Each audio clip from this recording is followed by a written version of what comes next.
Obljubil sem, da bom njihove argumente skrbno pregledal in da se bom poglobil v problematiko in da bom seveda svoje strani skušal vplivati na razrešitev vprašanj.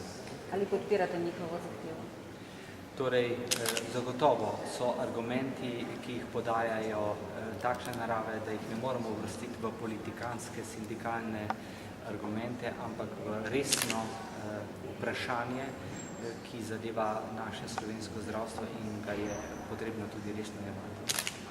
Kako lahko vplivate, recimo, kako menite, da bi se dalo kakšno besedo za nje reči?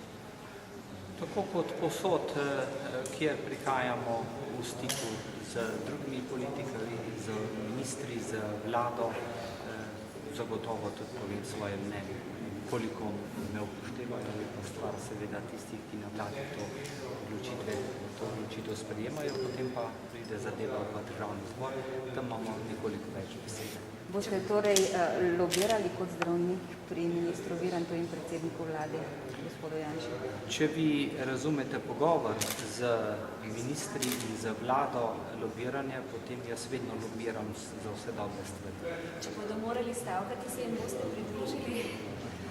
Zaenkrat ne delam v ambulanti in si že nekaj časa kljub nostalgiji brez zdravniškega dela.